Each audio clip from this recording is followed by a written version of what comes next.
Things just took a major turn as an insider has revealed that Brad Treliving and the Toronto Maple Leafs could be taking a similar route with one of their pending UFAs as the Colorado Avalanche did with superstar Mikko Rantanen. We're going to break it down in this episode of Leafs Digest, but before we do that, a quick reminder to hit that subscribe button. About 72% of you who watch these videos are not subscribed to the channel, so if you're a diehard Toronto Maple Leafs fan or you want to stay up to date with everything that's going on with the Toronto Maple Leafs, it's free.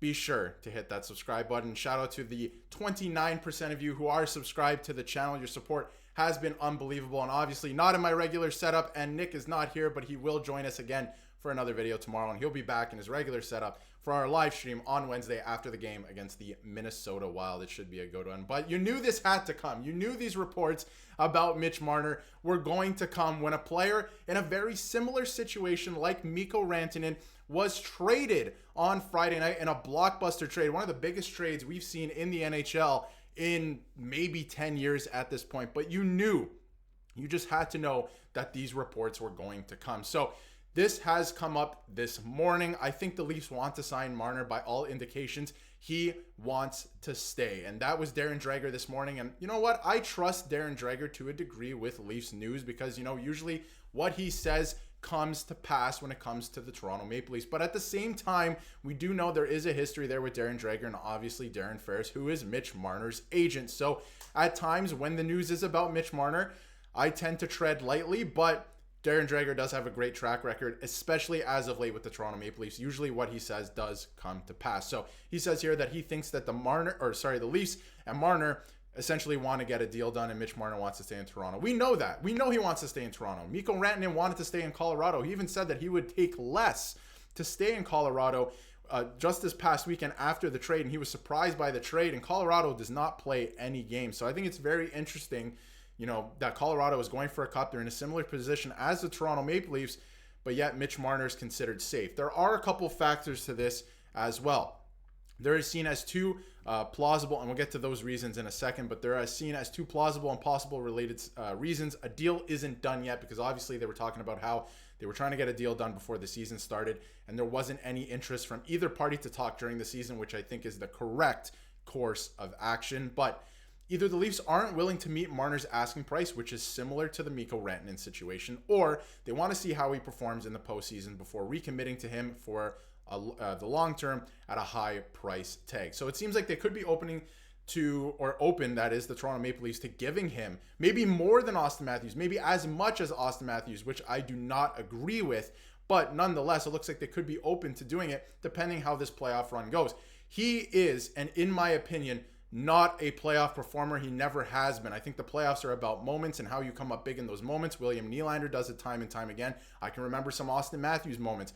There are almost no Mitch Marner moments to me in terms of successful playoffs or, these moments where he comes up big. Does he lead the team in playoff points? Yes, but they're all usually in the first, second, third game of a series, and after that it dries up, it goes away. But I do remember William Nylander scoring 2 goals in Game 6, these things, and obviously scoring in Game 7 as well. So I don't think he's a playoff performer. I think it's correct that, if they do want him to stay and they do want to pay him, to wait it off till the offseason, because if he has a similar playoff to the one like last year or the year before that or the year before that, I'm not sure you can re-sign this player. Now, there's a few things here as to why it's a little bit different than the Mikko Rantanen situation, although very similar. Rantanen wanted a certain price. They said, we can't pay you this because our best player makes X amount.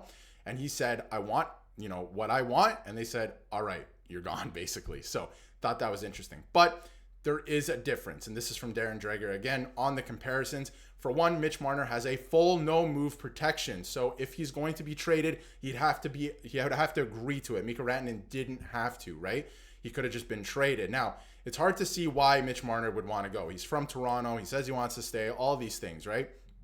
And in the middle of a season like this where, they finally look like they could win a Stanley Cup with this roster, the way it's constructed and what Brad Treliving's done with the defense and the goaltending, I don't think there's any reason for him to want to leave, right? And he's going to have to want to and accept the trade. So there's no clear answer. They have a good shot at winning a Stanley Cup. You can point to teams like Florida or Vegas, but it's not even a guarantee they'll be serious contenders by the trade deadline. So it just doesn't feel like a trade is very likely. Again, that's from Darren Dreger. Again, by all indications, he wants to stay and be a lifelong Toronto Maple Leaf. And, you know, again, you could look at recent history and say, okay, well, sure, Florida, or what about Vegas? You know, I thought this was an interesting part from Drager that, like, you know, where would he go if they were going to trade him this season? So, again, I don't think it's likely, but what I think is likely is they're going to wait and not sign him until after the season is done, after the playoffs are done, and reevaluate how he did in the playoffs. There's a lot riding on this playoff run. If they lose in the first round, even the second round this year, not sure you can re-sign that player. But again, just my opinion. I know a lot of Leaf fans love Mitch Marner, and I do think he's a great player. He's one of the best players in the league. I mean, if you want to take a look at his stats, compare him to a superstar that just got traded so far this season, 68 points in 50 games. He's going to finally hit the 100-point mark this year. He plays a ton of minutes. He plays in every single situation, right? These numbers are unbelievable if you compare him to another player in the league, right? 64 points from Mikko Rantanen in 50 games. So he's actually putting up higher points. Rantanen plays in all situations as well. He plays a little bit more on average. Again, that was on Colorado. He's moved over to Carolina now. Things might be a little bit different. But again, he's a big presence. He's won a Stanley Cup, right? So Marner, you know, when you're comparing him to other players and superstars around the league, he matches up. He's one of the best players in the league. But what we do know is when it comes to the playoffs, it kind of goes away at times. We've seen it time and time again. So I feel like, will a trade happen in season? This is kind of the point I'm trying to make, you know, because a lot of this is all speculation this morning. You know, Rantanen got traded on Friday. It's a similar situation to Marner. Can he get traded? I don't know what team can take that current cap hit as well. That's another thing to keep in mind. Who can actively take on $11 million that is also a contender in the league? I don't think it exists. So, you know, my point I'm trying to make is Mitch Marner. Will he be traded this year? No. Is it a similar situation to Rantanen? Yeah, I do think it is. I don't think he's going to get traded this year, but I think the question is Mitch Marner a Toronto Maple Leaf next year or not? And I think it's looking like it's going to ride all on his playoff performance. And if it's similar to a couple years ago, last year, where you put up a couple points in the first game, the second game, and then it kind of goes away, same old song and dance, it's going to be hard to justify signing this player again, because you're going to have to take the team in a different direction. I do truly believe that. So let me know in the comments what you think about that. Very interesting. Again, very similar situation here.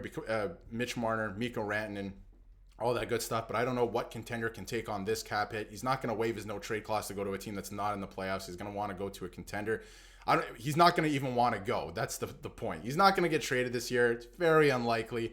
But do the Leafs sign him past this season? It rides all on the playoffs for me. He can come out and have a great playoffs and finally shut up all the haters, stay a Toronto Maple Leaf, and the fan base will be back on his side. I think the fan base is very split on this player, 50-50. And again, in my estimation, I'm not totally sold that he's going to be a Toronto Maple Leaf next year. If they lose in round one, if they lose in round two, if it's ugly, even if they make it like 2 rounds, right, like they did against the Florida Panthers, and their elimination is ugly and for the same reasons it always is, you have to look at changing the team a little bit, and it might be Mitch Marner on his way out. So let me know what you think. I think it's going to be very interesting, and I think everything rides on this year's playoff series. But again, I don't think he's going to get traded in season. But let me know what you think in the comments, and we will see you again for another video tomorrow. And don't forget to hit that subscribe button so you can stay up to date with everything Toronto Maple Leafs.